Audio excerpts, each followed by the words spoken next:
2019년 새해가 시작되었습니다. 우리 권사님 기도한 것처럼 오늘 설교가 참 중요합니다. 물론 매 주일 예배마다 우리가 중요한 하나님의 말씀이지만요, 특별히 1년을 시작할 때 우리에게 표대로 삼을 말씀을 주시거든요. 그래서 여러분께서 오늘 말씀에 잘 집중하시면 좋겠습니다. 2019년 하나님께서 우리를 위해서 크고 놀라운 은혜를 예비하셨습니다.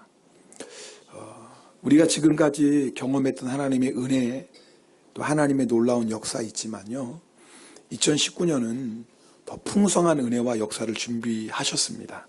왜 이렇게 제가 말씀드릴 수 있냐면, 하나님의 은혜는 갈수록 풍성하기 때문에 그렇습니다.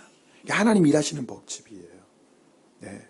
그래서 매년마다 하나님 주시는 은혜가 있지만, 해를 더할수록 우리를 향하신 하나님의 은혜는 더 풍성하고요, 또 해를 더할수록 하나님의 손에 붙잡힌 인생은 존귀하고 또 아름답습니다.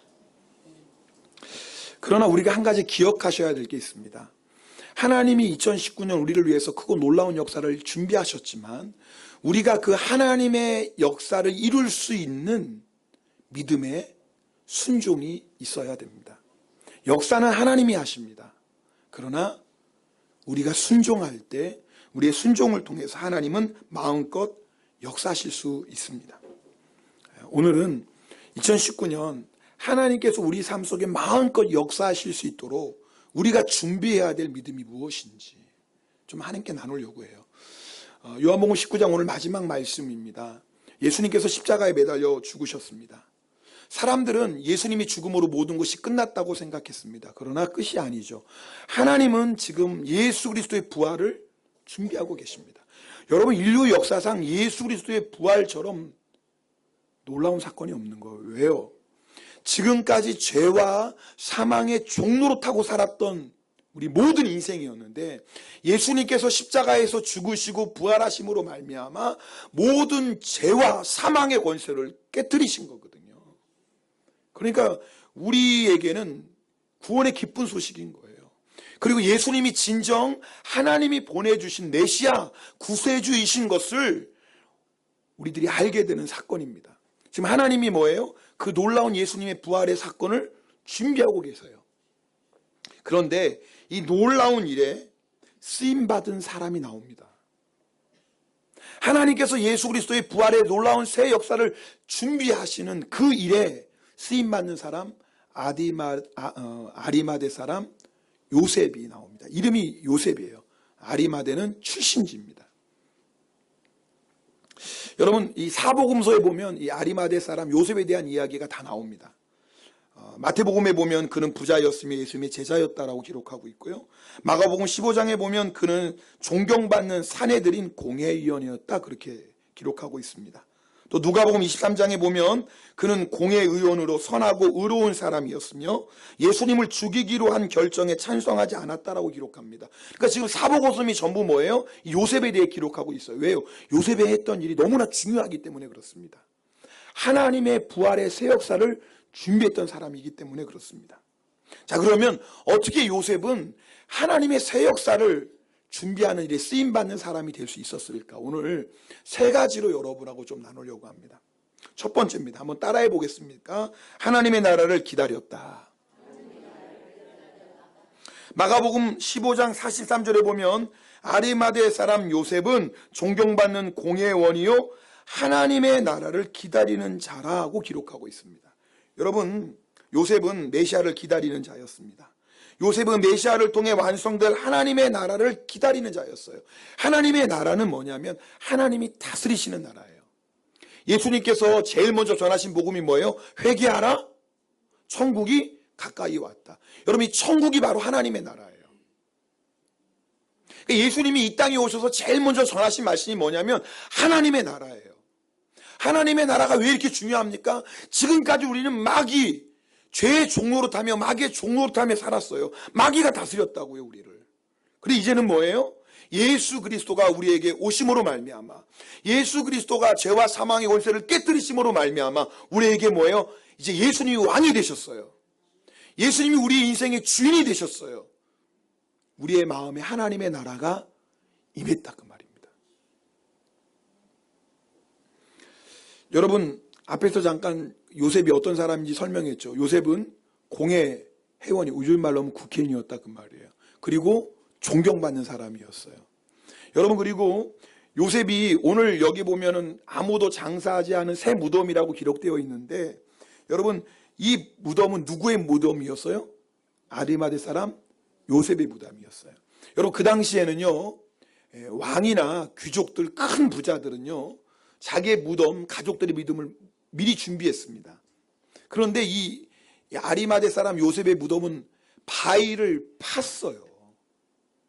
바위를 판 무덤이라고 성경이 기록해요. 비쌀 것 같아요? 안 비쌀 것 같아요? 아니요, 무지 비싸요. 그냥 비싼 게 아니에요. 생각해 보세요. 바위를 팠다니까요. 얼마나 많은 돈이 들었겠어요. 그러니까 이 바위를 판 무덤을 소유하고 있을 정도라면 아리마대 사람은 뭐예요? 굉장한 부자였어요. 자, 보세요. 명예가 있죠. 권력을 가지고 있죠. 큰 부자예요. 세상적으로 뭐예요? 갖출 거 다 갖췄어요. 근데 놀라운 게 뭐냐면 이 요셉의 소망은 이 땅이 아니었어요. 세상에 남부럽지 않게 모든 사람의 부러워하는 자리에 있었지만 이 요셉의 소망은 이 세상 나라가 아니었어요. 요셉은 하나님의 나라를 기다리는 사람이었어요. 그가 하나님의 나라를 기다렸다는 것은 그가 하나님의 다스리심을 받는 경건한 자였다는 거예요. 그가 하나님의 나라를 기다렸다는 것은 그의 인생의 목적이 하나님이었다는 거예요. 여러분, 하나님이 누구를 통해 역사하실까요? 바로 이런 자를 통해서 역사하십니다. 이 세상에 살지만 하나님의 나라를 기다리는 자, 인생의 목적이 이 세상이 아니라 오직 그리스도 예수 한 분이 나의 인생이 목적이 된 사람, 하나님은 그 사람을 통해서요 지금도 역사하고 계십니다. 하나님의 나라를 기다리는 사람의 소망은 딱 하나예요. 여러분, 이미 우리는 예수님을 우리의 마음의 구세주로 나의 왕으로 모셔드렸습니다. 이제 우리의 마음 누가 다스려요? 주님이 다스려요. 그러니까 뭐야? 우리의 마음이 하나님의 나라가 되었어요. 여러분, 하나님의 나라가 임한 사람, 하나님의 나라를 소망하는 사람의 유일한 기다림은 뭐냐면 우리 예수님 다시 오시는 것이에요. 왜냐하면 하나님의 나라가 이 세상에 임했지만 하나님의 나라가 아직 완성되지는 않았어요. 하나님의 나라가 언제 완성됩니까? 우리 예수님 다시 오실 때 완성돼요. 그래서 하나님의 나라가 임한 사람, 예수 그리스도가 인생의 목적인 사람의 소망은 딱 하나예요. 주 예수님 다시 오시는 그날이에요. 그래서 초대교회 성도들은요 항상 한 가지 소망 가지고 살았어요. 이게 뭐예요? 마라나타. 초대교회 표현은 딱 하나밖에 없었어요. 마라나타. 무슨 뜻이죠? 주 예수여 오시옵소서. 왜요? 주님이 오시는 날 하나님의 나라가 완성되기 때문에 그렇습니다. 그래서 초대교회에서는 항상 모일 때마다 마라나타 고백했어요. 주 예수여 오시옵소서. 여러분, 사도 바울은 로마서 14장 7절 8절에 이렇게 고백합니다. 우리 이 말씀 함께 읽겠습니다. 같이 읽습니다. 우리 중에 누구든지 자기를 위하여 사는 자가 없고 자기를 위하여 죽는 자도 없도다. 우리가 살아도 주를 위하여 살고 죽어도 주를 위하여 죽나니 그러므로 사나 죽으나 우리가 주의 것이로다. 바울의 인생의 목적은 딱 하나예요. 예수 그리스도예요. 내가 살아도 주님을 위하여 살고 죽어도 주님을 위하여 죽나니 살아 죽으나 내가 누구 거예요? 주님 거다. 이게 바울의 인생의 목적이 예수 그리스도. 그러니까요 하나님이 그 바울을 통해 놀라운 하나님의 역사를 날마다 이루어 가시는 거예요. 똑같습니다. 여러분, 우리가 2019년 어떻게 하나님의 역사를 이루는 자가 됩니까? 하나님의 나라를 기다리는 거예요. 예수 그리스도가 내 인생의 목적이 되는 거예요. 주님 다시 오실 날을 날마다 바라보며 마라나타 고백하며 사는 거예요. 그러면 하나님께서 우리를 통해서 마음껏 일하시기 시작하십니다. 오늘 첫 예배 드리는 이 시간 한번 확인해 보시는 거예요. 내 인생의 목적은 뭐지? 나는 도대체 무엇을 위해 살지? 나의 소망은 이 땅에 있는가 아니면 하나님의 나라에 있는가? 오늘 여러분 확인해 보셔야 돼요. 만약 여러분의 인생의 목적이 나는 예수 그리스도입니다, 나의 소망은 이 세상 나라가 아니라 하나님의 나라입니다 라고 하면 여러분 이미 준비되신 거예요. 우리가 좀 부족함이 있고 연약함이 있다 할지라도 내 인생의 목적은 예수 그리스도입니다. 나의 소망은 이 땅이 아니라 하나님의 나라입니다 라고 여러분이 고백할 수 있다면 네, 준비되신 거예요. 그러나 만에 하나 여러분 가운데 내 인생의 목적이 아직도 주님이 아니고 나의 소망이 하나님의 나라가 아니다면 여러분 오늘 이 시간에 그냥 예배드리고 가시면 안 돼요. 예배드리는 가운데 주님 앞에 결단하시는 시간 되셔야 돼요. 오직 주님만이 나의 인생의 목적입니다. 이제는 나 하나님의 나라만 소망하겠습니다. 여러분 그렇게 결단하시는 예배 되시길 축복합니다. 자, 그 다음에 하나님께서 요셉을 통해 역사하실 수 있었던 두 번째 이유가 있습니다. 따라하겠습니다. 하나님의 나라에 인생을 걸었다. 여러분 하나님의 나라를 기다리는 자는 하나님의 나라에 인생을 겁니다. 하나님의 나라를 기다리지 않는 사람은 당연히 하나님 나라에 인생을 걸지 않겠죠. 근데 중요한 건 뭐냐면요, 사람은요 무엇인가 인생을 걸고 살아간다는 거예요. 여러분 아세요? 목적이 없는 사람은 그게 인생의 목적이에요. 그냥 사는 게 인생의 목적이에요. 여러분 아십니까? 누구나 다 무엇인가에 자기 인생을 걸고 살고 있습니다. 근데 우리가요 하나님의 나라에 인생을 걸지 않으면 우린 자연히 뭐예요? 세상 나라에 인생을 걸게 되어 있어요. 잘 들어보세요. 신앙생활은 선택입니다. 여러분이 하나님의 나라를 선택하지 않으면 자연스럽게 세상 나라를 선택하게 되어 있어요. 우리는 한 번도 나는 이제부터 세상 나라를 위해 살 거야 라고 선택한 사람은 없을 거예요. 적어도 예수님을 믿는 사람이라면 그럴 거예요. 그러나 내가 하나님의 나라를 위해 살기로 선택하지 않으면, 내가 하나님의 나라에 인생을 걸지 않으면 어쩔 수 없어요. 우리는 세상 나라의 인생을 걸게 되어 있습니다. 신앙생활은요 세상의 물결을 거슬러 올라가는 것과 같아요. 여러분 우리가 물결을 거슬러 올라갑니다. 뭐 걸어가든 헤엄쳐 가든 거슬러 올라가고 있어요. 자, 그런데 거슬러 올라가다가 멈추면 어떻게 되죠?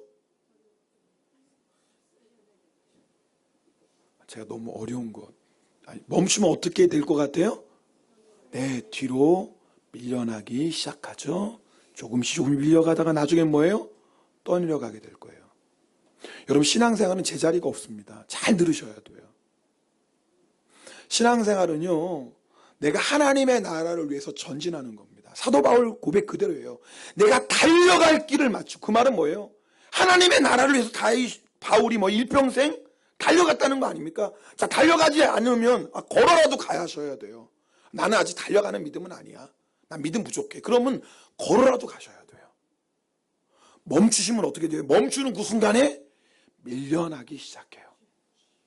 그리고 밀려나다가 뭐예요? 나중에는 떠내려가요. 그러니까 여러분 중요한 거예요. 내가 예수님이 나의 왕이십니다. 예수님 나를 다스려 주셔서 선택하지 않으면 결국 누가 왕 노릇해요? 내가 왕 노릇해요. 내가 하나님의 영광을 위해 살겠습니다. 여러분이 선택하지 않으면 결국 누구의 영광? 나의 영광을 위해 살게 되어 있어요.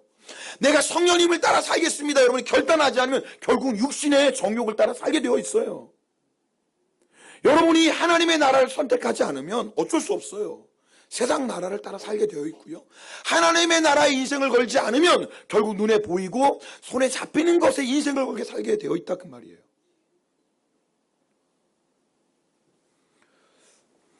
우리가 하나님의 나라에 인생을 걸 때 하나님께서 역사하시기 시작해요.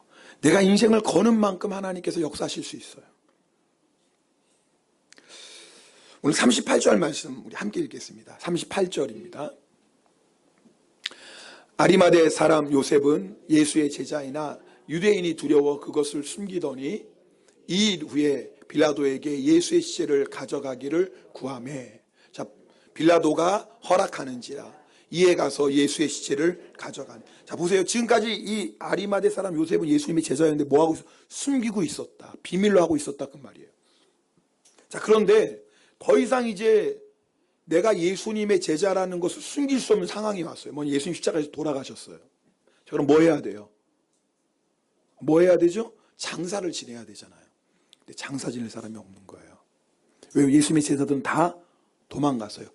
요한 한 사람만 예수님의 십자가 옆에 있고요. 다 도망갔어요.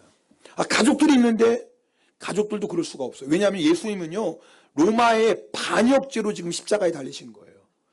일반적인 죽음이라면 가족들이 그 시체를 요구할 수 있는데요. 예수님은 지금 뭐예요? 반역죄입니다. 그래서 십자가에 달리신 거예요. 여러분, 반역죄의 시체는 가족이라도 함부로 달라고 할 수 없어요. 왜? 잘못하면 공범자로 몰리게 돼요. 더 무서운 게 있어요. 예수님을 십자가에 달라고 결의한 사람이 누구예요? 유대인들이에요. 그죠? 사내들인 공회에서 예수님이 십자가형을 결정했어요. 그 말은 뭐예요? 사내들인 공회에서 예수님을 십자가에 못 박도록 했는데 예수님이 시체를 달라는 건 잘못하면 사내들인 공회의 결정을 뭐 하는 사람이에요? 반대하는 사람이에요. 이게 왜 무서워요? 출교당하기 때문에 그래요. 유대인들에게 가장 무서운 게 뭐냐면 출교예요. 출교 다니면 회당에 못 와요. 제사 드릴 수 없어요. 유대인의 신앙 공동체가 완전히 쫓겨나는 거예요. 정말 무서운 일이에요. 그래서 예수 믿는 사람들도 입 밖에 내가 예수 믿는다고 말하지 못하는 이유는 공회원들이 누구든지 예수를 주로 믿는 사람 뭐 하기로 했어요? 출교시키기로 결의했어요.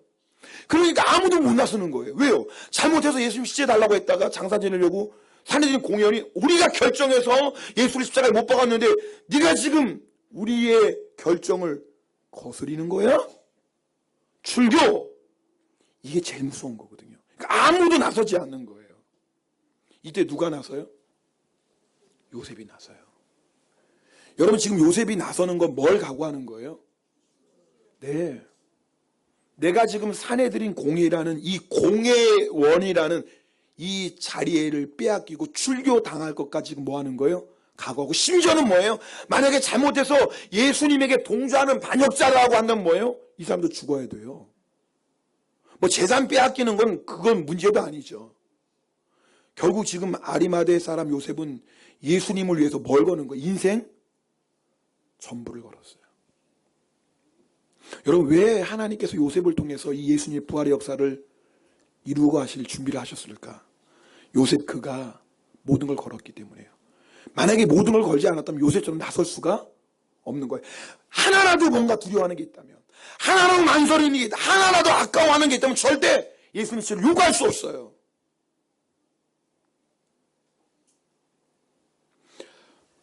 여러분은 요셉처럼 하나님의 나라를 위해 모든 것을 걸어본 경험이 있습니까?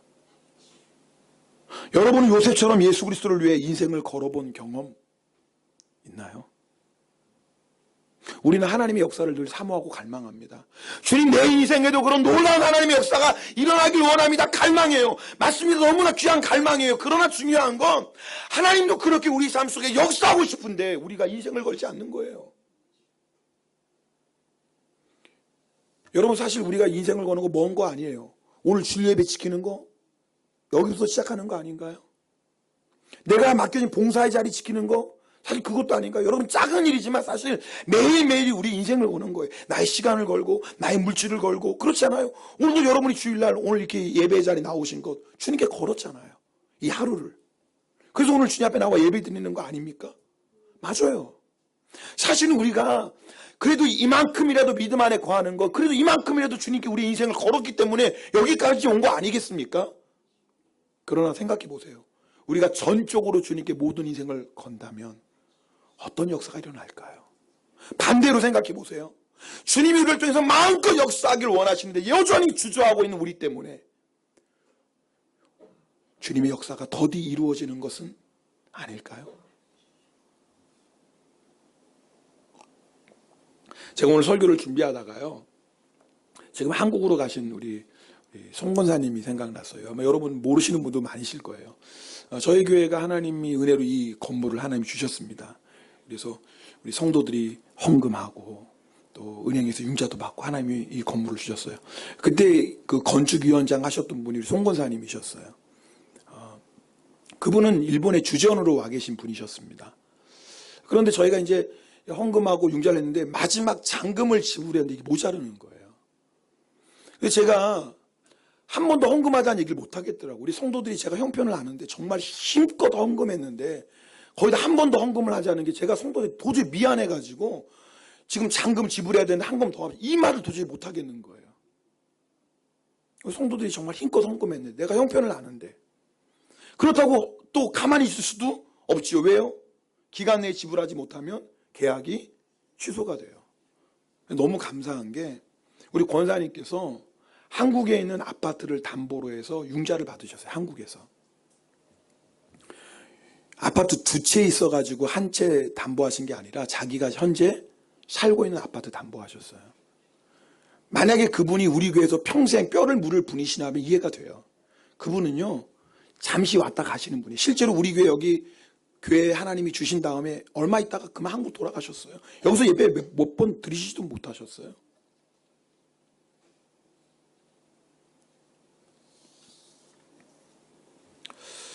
권사님도 대단하지만 아내 권사님이 더 대단하더라고요. 보통 그런 일이 있으면 남자들은 헌신하고 결단하는데 누가 막아서죠?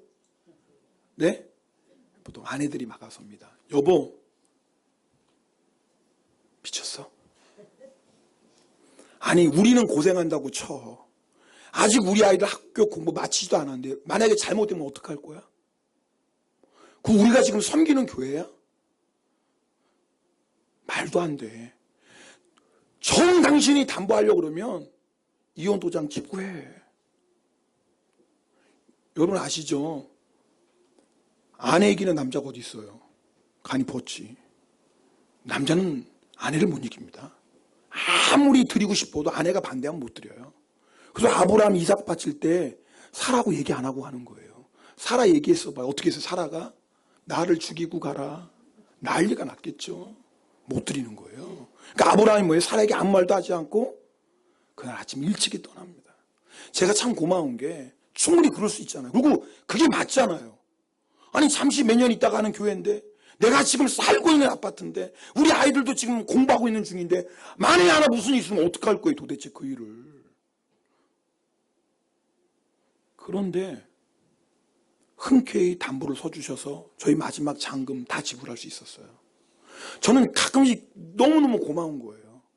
여러분 제가 이 말씀을 나누는 이유는 그 권사님이 비록 인생 전체를 건 건 아니지만 그 삶을 걸었기 때문에 우리 교회가 일본 땅에 든든히 세워져서 지금도 복음의 사명 감당하는 거 아니겠어요? 맞습니다. 여러분 우리가 인생을 걸 때 하나님은 그렇게 역사하실 수 있어요. 그러나 우리 안엔 두려움이 있습니다. 내가 주님의 나라의 인생을 걸었는데 잃어버리면 어떡하지? 망하면 어떡하지? 내 인생을 하나님의 나라에 걸었는데 죽으면 어떡하지? 우리 안에 있는 두려움이에요. 여러분 오늘 한 가지 정리하실 게 있어요. 나의 영광을 위해서가 아니라 하나님의 나라를 위해서 인생을 걸었다면 결과에 상관없이 우리 축복이에요. 무슨 말이냐면 여러분 하나님의 나라의 인생을 다 잃어버릴 수 있어요. 제가 여러분에게 아파트 한 채 담보했더니 10채 생기도 저 그런 말씀 드리는 거 아니에요. 그거 하나님 믿는 거 아니에요. 그럼 누가 못 믿어요? 저 그런 말씀 오해하지 마세요. 잃어버릴 수도 있어요. 그러나 생각해 보세요. 내가 하나님의 나라의 인생을 얻어서 잃어버렸다면 그게 저주입니까? 축복 아닌가요? 하나님 영원한 하나님의 나라에 투자했는데 복 아닙니까? 사람 눈이 볼 때는 아이고 내가 담보 쓰지 말랬지. 내가 그럴 줄 알았어. 그럼 그게 저주인가요? 아니죠. 하나님의 나라를 위해서 나의 가장 귀한 것을 드렸는데 왜 그것이 저주입니까? 복 아닌가요? 하나님의 나라를 이제거내 망했다. 인간의 눈으로 보니까 망했다고 하는 거죠. 하나님의 나라는 망하지 않습니다. 할렐루야. 하나님의 나라는 영원합니다. 사람이 볼 때 망한 것 같이 보여도 절대 망한 거 아니에요. 하나님 나라가 영원한데 어떻게 망하겠습니까? 아리마대 사람 요셉이 그것 때문에 공연 쫓겨났다면 저주받은 건가요? 아니죠. 복이죠. 아닙니까? 예수님을 위해서 하나님의 나라를 위해서 내가 공연 자리를 박탈당했다면 그건 아리마대의 요셉에게 놀라운 복인 겁니다. 하나님의 나라를 인생을 얻었는데 목숨을 빼앗겼어요. 저주인가요? 너무 심각한 연초부터 제가 너무 심각한 말씀을 드려서 이렇게 반응이 없으신가? 물어볼게요. 내가 하나님의 나라를 위해 인생을 걸었는데 목숨을 빼앗겼어요. 저주인가요? 이런 축복이 어디 있어요? 이런 영광이 어디 있어요? 여러분이 다 내가 하나님의 나라를 목숨을 겁니다 해서 여러분 그 순교의 길 가는 게 아니에요. 하나님이 특별히 허락하신 영광의 길은 아무나 가는 게 아니에요.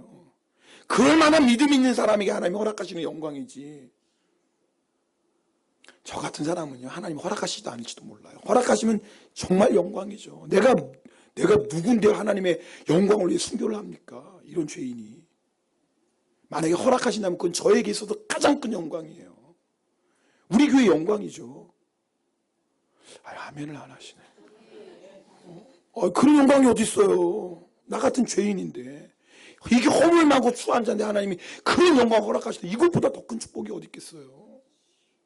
만약에 아리마대 사람 요셉이 예수의 시체를 요구하다가 죽임을 당했다.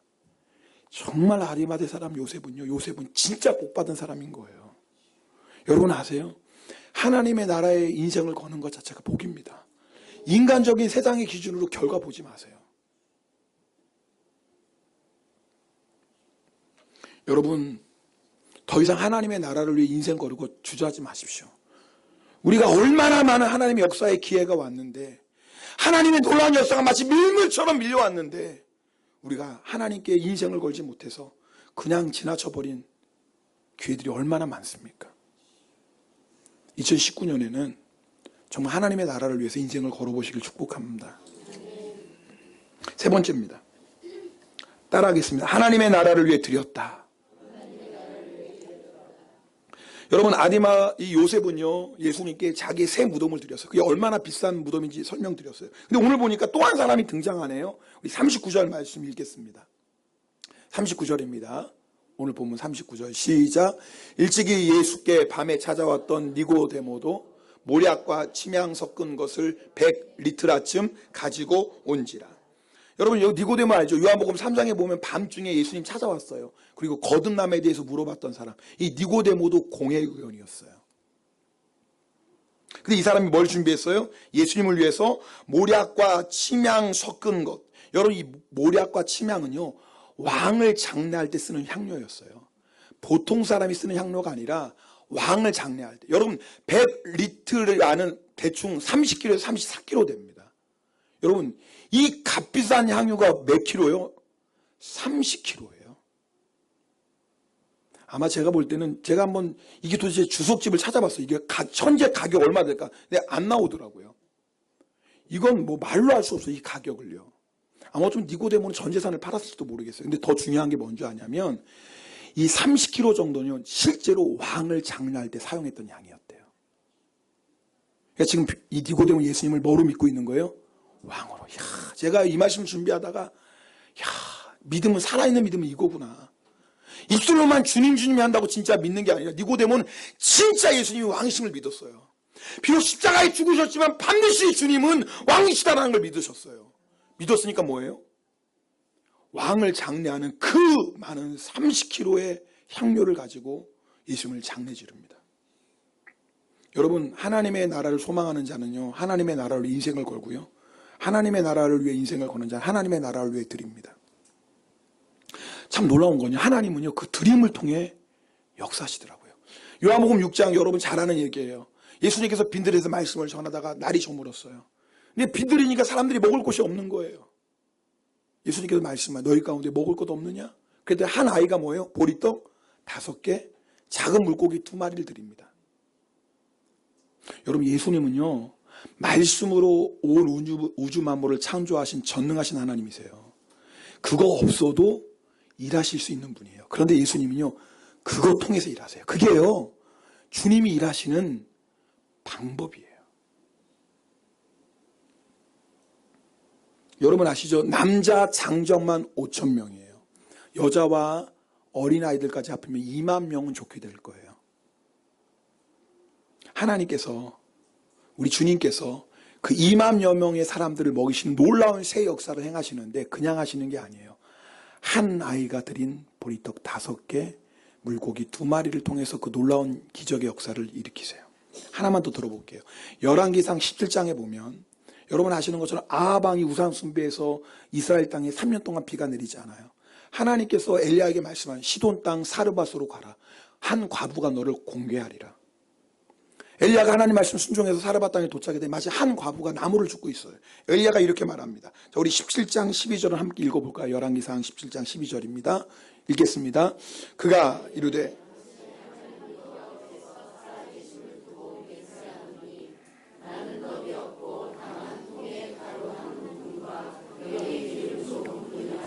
내가 나뭇가지 둘을 주어다가 나와 내 아들을 위하여 음식을 만들어 먹고 자, 여러분 지금 어떤 상황인지 아시죠? 오랜 가뭄이 있으니까 이 여인에게 있던 게 뭐예요? 가루 한 움큼, 기름 조금. 이거 가지고 뭐 하는 거예요? 마지막 떡 한 조각 만들어서 나와 아들이 나눠 먹고 이제 뭐 하는 거예요?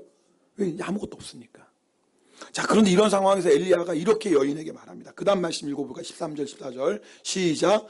두려워하지 말고 가서 내 말대로 하려니와 먼저 그것으로 나를 위하여 작은 떡 한 개를 만들어 내게로 먼저라는 거예요.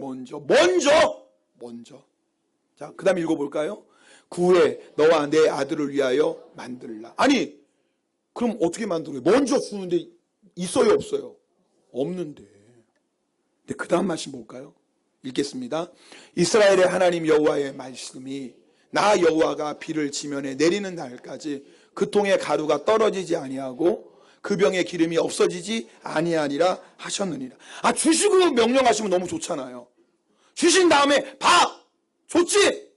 갖고 와. 그러면 여러분 같으면 하겠어요? 못 하겠어요? 아, 여러분만 하는 게 아니에요. 세상 사람도 다 해요. 아, 안 그래요? 아니, 통에 이만큼 가루 한 움큼, 병에 기름 조금 있는데 이게 이렇게 차버렸어. 그럼 세상 사람도요, 다 갖고 옵니다. 안 그러겠어요? 근데 문제는 뭐냐면, 우리 주님 왜 이렇게 어렵게 역사하세요? 먼저. 그럼 가루는 없어지는데요? 기름도 떨어지는데요? 알지. 근데 나는 드림을 통해 역사해. 먼저 나에게 갖고 와. 여러분, 그래서 못하는 사람이 있고요. 그래도 하는 사람이 있습니다. 난 그래서 못해요. 난 그래서 못해요. 어떻게 만약에 주님 통에 가루가 없어지지 않고 기름이 떨어지지 않으면 우리 아무것도 없는데 난 그래서 못해요. 어떤 사람은요.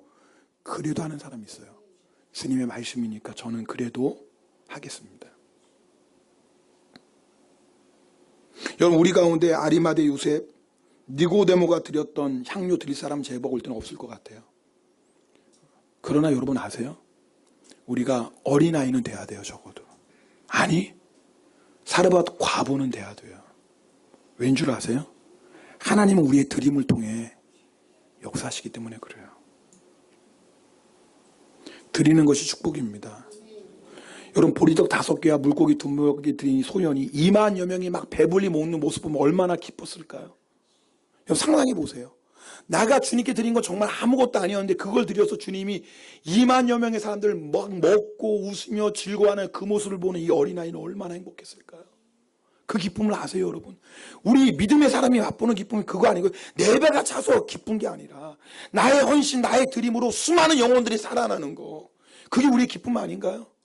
저는 믿습니다. 우리가 정말 주님 앞에 기쁨으로 드릴 때 나 한 사람의 드림을 통해 2만 명이 배불리 먹고 사는, 영적으로 그들이 배불리 먹는, 육적으로 하나님이 나의 헌신을 통해 채워주시는 그런 역사를 경험하기를 원합니다. 그럼 드리셔야 돼요. 드리는 것이 사는 것이에요. 여러분, 이 사르밧 과부가 가루 한 움큼, 기름 조금, 정말 별거 아니에요. 니고데모가 드렸던 30kg의 향유에 비하면 정말 아무것도 아니고, 요셉이 드렸던 그 무덤에 비하면 정말 이건 아무것도 아니에요. 진짜 아무것도 아니에요. 그러나 아세요? 이 여인에게는 생명이에요. 어쩌면 요셉보다, 니고데모보다 더 큰 것을 드렸을 수도 있어요. 왜? 나와 내 아들의 생명을 주님께 맡겼어요.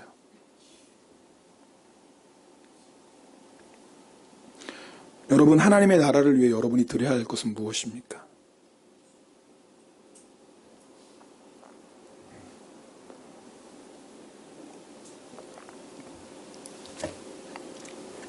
제가 우리 12시 예배는 이 얘기를 못 드리는데 우리 10시는 드릴 수 있을 것 같아요. 저희가 이제 우리 송구 영심에 드리면서 우리 아이들한테도 헌금하라고 그랬어요. 제가 재작년에도 이제 그때는 이제 애들 1,000원씩 갖고 와, 우리 헌금하자. 근데 작년에는 벌써 이제 지났으니까 작년에는 제가 너희들 작년에 1,000원씩 했잖아. 근데 이번에는 마음에 감동 오는 대로 해라. 무섭죠? 마음에 감동 오라는 대로 하니까. 근데 주은이가 이제 헌금을 가지고 왔어요. 주은이, 주영이, 주선이 새 헌금을 모아가지고 왔어요. 헌금위원이거든, 걔가. 근데 9,000원을 가지고 왔어요. 놀라시지도 않네? 너무 적어서 안 놀라세요? 여러분, 우리 애들 얘기해요. 우리가 주영이가 헌금을 5,000원 했어요. 여러분, 5,000원 별거? 아마 여러분, 이런 건 얘기 제가 안 해요. 하여튼, 주영이가 5,000원을 냈어요. 주영이는 아르바이트에서 2만 원 버는 애예요. 주영이가. 주선이가 2,000원, 주은이가 2,000원. 그래서 제가 주은아, 야, 주영이는 5,000원 했다. 너 언니인데 네가 조금 더 많이 벌잖아. 그랬더니 주은이 하는 말이 자기도 그렇게 생각했대. 그렇지? 1,000원 더 채우자. 여러분, 제가요 주영이 헌금을 보고 마음이 감동했습니다. 걔가요 좀 성격이 까칠해요. 여러분 아시지만 모르셨나요? 까칠해요. 욕심도 많습니다. 고집도 세요. 근데 걔가 뭐가 이쁜 줄 아세요? 걔는 하나님 사랑하는 마음이 있어요. 걔에게 5,000원이 우리가 드린 5만 원과 같은 돈이에요. 그보다 더 클 수 있는 돈이에요. 걔에게는. 그런데도 주영이가 5,000원을 가지고 온 거예요. 제가 너무 마음이 기쁜 거예요. 아빠지만. 제가 목사로서 하는 게 아니에요. 아빠로서 너무너무 기쁜 거예요. 하나님 너 참 사랑하시겠다. 우리 주영이 삶 속에 하나님이 역사하시겠다. 여러분, 제가 이 말씀 나눈 이유 아시죠? 여러분, 헌금 많이 하라고 여러분 감동 주는 천 절대 그렇게 유치하게 생각하지 마세요. 설교. 목사님 엘리베이터 헌금 앞에 두고 이 설교 하나 보나? 그렇게 유치하게 생각해요. 저 사실 그래서 엘리베이터 헌금요 다음 주에 광고하려고 그랬어요. 이 설교 겹치니까 성도들 중에 유치하게 생각할 분이 있을까? 엘리베이터 헌금하니까 또 이런 본문에서 설교하는 건가? 여러분, 그렇게 오해하지 마세요. 그렇게 유치하게 생각하지 마세요. 그저 엘리베이터 헌금 좀 더 드리려고 제가 이 설교 하는 줄 아세요? 여러분 인생에 하나님께 뭐 드리고 있습니까? 이 어린아이는 자기가 가진 거 전부를 드렸어요. 아니, 이 사르밧 과부는요 생명 같은 걸 드렸어요. 하나님 역사 안 하실 수가 없죠. 저는 정말 여러분을 아끼고 사랑하는 마음으로 이 말씀 준비했어요. 물론 우리가 순서대로 하는 말씀이지만 저는 정말 여러분의 인생에 이런 하나님의 역사가 나타나길 원합니다. 적어도 우리가 어린아이처럼 드리면 2만 명의 여기에 역사가 나타난다니까요. 우리가 니고데모처럼 드릴 수는 없잖아요. 우리가 요셉처럼 그렇게 큰 건 못 드린다 할지라도 그래도 어린아이처럼 드릴 수 있지 않을까요? 아니, 그렇게 하셔야 돼요. 사르밧 과부처럼 하셔야 돼요. 그래서 2019년에는 정말 우리의 삶 속에 하나님이 예비하신 그 놀라운 역사가 우리를 통해 마음껏 이루어지는, 제가 막 이 말씀 주면 주님 우리 성도를 통해서 2만 명에게 하나님의 역사가 나타나게 해주세요. 2만 명에게.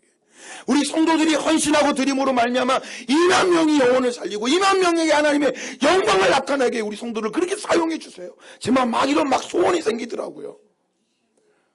저는 내 마음에 생긴 이 소원이 오늘 여러분의 소원 되길 축복합니다. 단 아니어도 괜찮아요. 아니, 단 10명만이라도 오늘 이 말씀을 듣는 여러분과도 10명만이라도 주님 저 말씀 제 말씀이에요. 주님 저 말씀을 믿음으로 내가 취할게요. 주님 저 말씀 나에게 주세요. 나에게 주세요. 나에게. 주님 내 삶이 그렇게 쓰임받기를 원해요.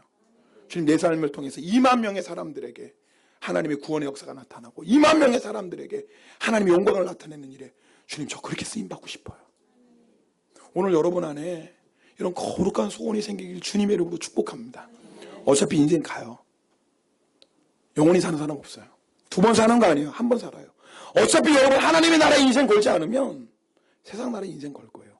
헛되도다. 그렇게 살 수는 없잖아요. 오늘 성찬 받습니다. 새해 첫 성찬인데요. 오늘 성찬을 통해서 만약에 우리 인생의 목적이 예수님이 아니었다면 회개하시고 정말 예수님을 나의 목적 삼겠습니다. 내가 만약에 이 세상 나라에 소망 두고 살았다면 주님 이제부터 하나님의 나라에 소망 두겠습니다. 여러분 가운데 아직도 두려움 때문에 하나님께 인생을 걸게 두려워하세요? 오늘 걸어보세요. 요셉처럼